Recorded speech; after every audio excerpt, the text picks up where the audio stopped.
kimefikiwa kwa kuzingatia matarajio ya mfumuko wa bei kuendelea kuwa ndani ya lengo la 3 hadi 5 kwa robo ya kwanza ya mwaka 2026. Na uamuzi huu wa kubakiza riba Benki Kuu kama ilivyokuwa katika robo ya 4 ya mwaka 2025 utasaidia kuendelea kuchagiza ukuaji wa uchumi kwa kuwezesha ukuaji wa uchumi huo wa kuridhisha. Kwa kuzingatia uamuzi huu, Benki Kuu itatekeleza sera ya fedha kwa kuhakikisha kuwa riba ya mikopo ya siku 7 baina ya mabenki, yani 7-day interbank rate, itaendelea kubaki ndani ya wigi wa 3.75 hadi 7.75, ambayo ni kiwango cha kati ya 2% kwenda juu au kwenda chini kutoka pale kwenye riba ile ya Benki Kuu ambayo ni 5.75. Kuhusu tathmini ya uchumi wa dunia, napenda kujulisha kuwa kamati ya sera ya fedha ilibaini kuwa uchumi wa dunia kwa mwaka 2025 uliendelea kuimarika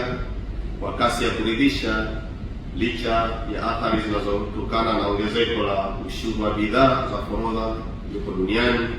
migogoro ya kisiasa, pamoja na kutotabirika kwa matarajio ya hali ya uchumi duniani. Shirika la fedha la kimataifa IMF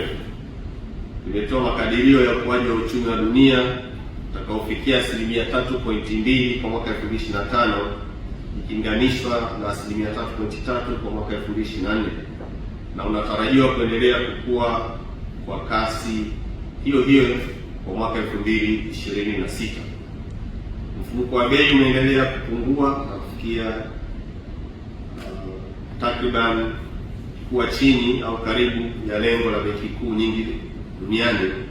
na hii ni kutokana na kupungua kwa bei za nishati, utekelezaji madhubuti wa sera ya fedha katika nchi nyingi duniani, pamoja na kupungua kwa viwango vya ukwasi katika vipindi vilivyopita.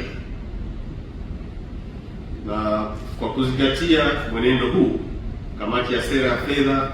inatarajia kuwa mwenendo wa uchumi wa dunia utaendelea kusaidia mfumuko wa nchi nyingi duniani kubaki ndani ya malengo katika mwaka wa 2026. Katika robo ya 4 ya mwaka 2025,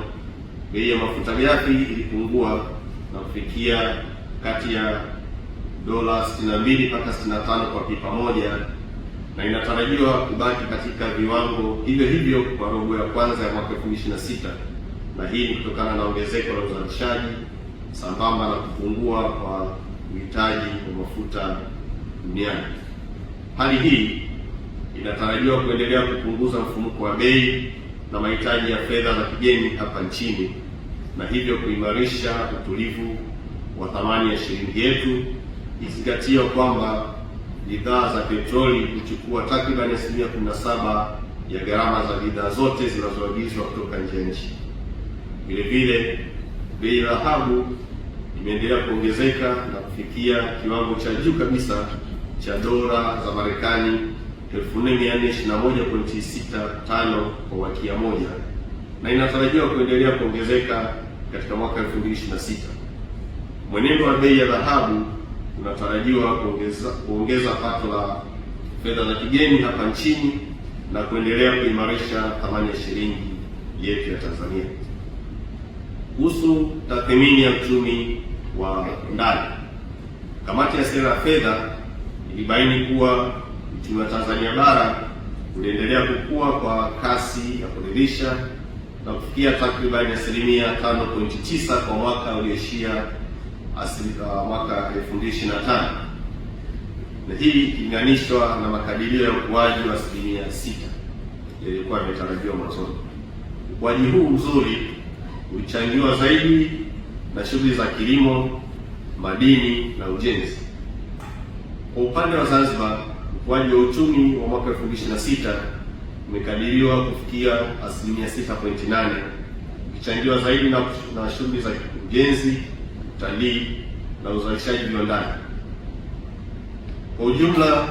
mikopo kwa sekta binafsi iliongezeka kwa wastani wa asilimia 20.3 kwa Tanzania bara na Zanzibar. Katika robo ya kwanza ya mwaka 2026, uchumi wa Tanzania bara unatarajiwa kukua kwa asilimia 6 na uchumi wa Zanzibar unatarajiwa kukua kwa asilimia 7.2. Kuhusu mfumuko wa bei, kamati ya sera ya fedha imefanya tathmini na kuona kwamba mfumuko wa bei umeendelea kuwa tulivu ndani ya lengo la 3 hadi 5 kama ilivyokuwa imepangwa kwa mwaka